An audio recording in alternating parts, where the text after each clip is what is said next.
गरीब मायका। मोहिनी के 3 बेटे थे। पति खूब अच्छा कमाता और बड़े घर के ऐश सब था मोहिनी के जीवन में। लेकिन एक चीज जो नहीं थी वो थी सुकून। मेरी बहन और मेरा भाई दोनों गरीब, लेकिन मैं मेरे पास तो नोट की बरसात है। तभी मोहिनी की बहन बीना उसके दरवाजे आ जाती है। अरे मोहिनी, कैसी है? मेरे घर में ना सिलेंडर खत्म हो गया है। तेरे पास तो इतने पैसे हैं, भरवा देना मेरा सिलेंडर। पैसे जैसे ही आ जाएंगे मैं दे दूंगी। तभी मोहिनी का पति राकेश आ जाता है।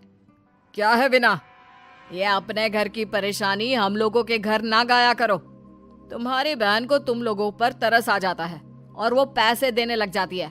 मुझे ये बिल्कुल पसंद नहीं है।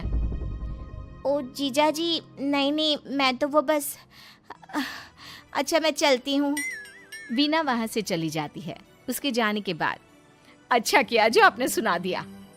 अरे न जाने क्या सोचकर मेरे घर आ जाती है कि जैसे यहाँ तो भंडारा भरा है। अरे कितना तो दे दिया। अच्छा जी, जरा 1000 तो देना। वो बिन्नी दीदी है ना, उनके घर जा रही हूँ। उनका पोता हुआ है तो मुंह दिखाई दे दूंगी। हाँ, उन लोगों के आगे तो शो ऑफ किया करो। वो खुद को बड़ा अमीर शो करते हैं ना। दिखा दे कि तू भी किसी से कम नहीं है। हाँ जी, इसी के लिए तो जा रही हूँ। मोहिनी तैयार होकर अपनी बुआ की बेटी के घर जाती है, जहाँ उसके पोते का कार्यक्रम चल रहा होता है। वहाँ वीना भी आई होती है। अरे वीना, क्या जरूरत थी यहाँ आने की? तेरे घर पर गैस नहीं है तो वो भरा लेती। क्या करूं मोहिनी, बुआ को बुरा लग जाता नहीं जाती तो। वैसे मेरे पास एक जोड़ा बच्चे का कपड़ा रखा था, वही अपनी चांदी के पायल के साथ देने जा रही हूँ। घर पर गैस थी नहीं, सोचा परिवार यहीं खाना खा लेगा, बाकी सुबह का सुबह देखा जाएगा। मोहिनी को बहन पर दया आ जाती है। वो पर्स से 1000 रुपए निकाल कर दे देती है। ले वीना, लेकिन पैसे वापस कर देना, तेरे जीजाजी हिसाब लेते हैं। मोहिनी भी क्या करती, गरीबी में बहन का सहारा ही उसके जीवन जीने का आधार था। फिर एक रोज, सुनिए, भाई के घर बेटी हुई है, मुझे माँ के पास जाना होगा। अरे उस घर में ना कूलर है ना एसी, कैसे रहोगी तुम? हाँ, वही सोच रही हूँ कि अकेली जाऊं, बच्चों को साथ ना ले जाऊं। चली जाओ, लेकिन ये जो तुम अपने गरीब परिवार से मिलने चली जाती हो ना, मुझे बिल्कुल अच्छा नहीं लगता। पता नहीं मैं भी कैसे मैनेज करती हूँ, लेकिन क्या करूँ। मोहिनी भाई भाभी के घर आती है। मोहिनी, कैसे आना हुआ? तू यहाँ हम लोगों के घर रह लेगी या फिर किसी होटल में रहेगी? क्या हो गया है माँ? मोहिनी को क्यों ऐसे बोल रहे हैं आप? अरे तू नहीं जानती अपनी ननद को, पैसे वाली है ना, तो ऐड कुछ ज्यादा ही है। मोहिनी को माँ की बात का बुरा नहीं लगता है, क्योंकि उसे पता ही नहीं चलता कि माँ उसे जली कटी सुना रही है। वो भाभी की बच्ची के साथ लेन देन करती है और वहाँ से चली जाती है। उसके जाने के बाद, माँ, क्यों आप मोहिनी को इतनी सारी बातें सुनाती हो? भाई का बेटा बोल पड़ता है।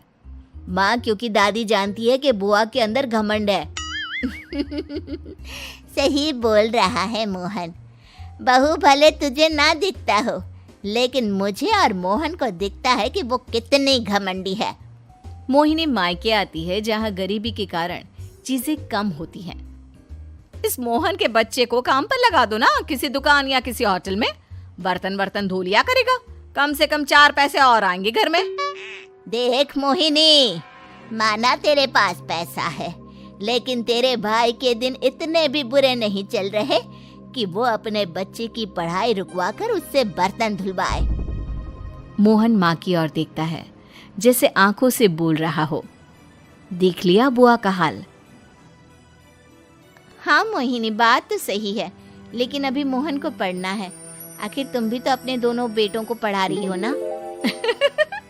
मेरे बेटों से कैसे कंपेयर कर सकती हैं आप? अरे वो तो कलेक्टर बनेंगे।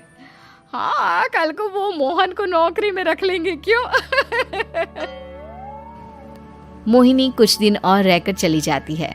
धीरे धीरे दिन बीतता है मोहन बड़ा होता है और कड़ी मेहनत से सफल भी हो जाता है।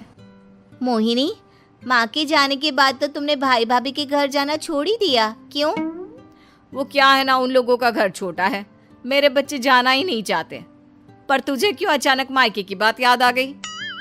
यार, मेरा तो मायका है, भाई भाभी है, मेरा तो आना जाना लगा ही रहता है। हाँ, क्योंकि तुझे आदत है ना ऐसे छोटे से घर में और कम पैसे में रहने की। वैसे क्या खबर है आजकल मायके की अपने? अब वो घर छोटा और कम पैसे का नहीं रहा, क्योंकि मोहन तो बहुत बड़ा आदमी बन गया है। फिर क्या? मोहिनी भाभी को फोन करती है। मोहन किसी बड़ी कंपनी का मैनेजर हो गया है क्या भाभी? क्या ये सच है? हाँ मोहिनी दीदी, अब तो हम लोगों के गरीबी के दिन कट गए। आपके भाई ने कोई अच्छे कर्म किए होंगे जो हम लोगों का बेटा इतना अच्छा कमा रहा है। देख लो भाभी, पहले भी आपने कई गलतियां की थी, आप थोड़ा संभल कर चलना। भाभी को मोहिनी की बात समझ में नहीं आती कि वो क्या कहना चाहती है। फिर एक दिन वीना मोहिनी से कहती है, मोहिनी, हमारा भतीजा मोहन अच्छा कमा रहा है, क्यों ना मैं अपने बेटे की नौकरी के लिए उससे बात करूं? अरे बुआ का बेटा है, ये सोचकर मदद तो करेगा ना? हाँ हाँ, क्यों नहीं करेगा, उसके बुरे दिन में तो हम भी खड़े थे। मोहन को वीना फोन करती है और अपने बेटे की मदद करने की बात करती है।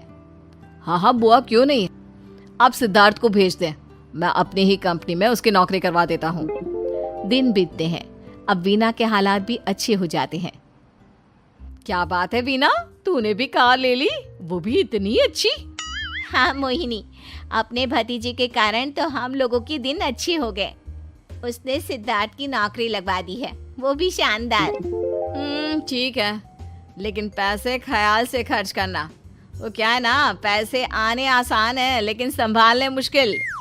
मोहिनी घर पर अपने पति से बात करती है। देखो ना, सबके पास पैसे हैं, एक वक्त था जब मैं ही अमीर हुआ करती थी। लगता है कि ज्यादा दिन नहीं रह पाओगी, मेरी नौकरी को कुछ साल ही बचे हैं और तुम्हारे दोनों लड़के निकम्मे हैं। उन लोगों को बोलो ना कि नौकरी करे। तभी वहां मोहिनी के बेटे भी आ जाते हैं। अरे हमें क्या मोहन समझा है जो दिन रात गधे की तरह काम करते रहे?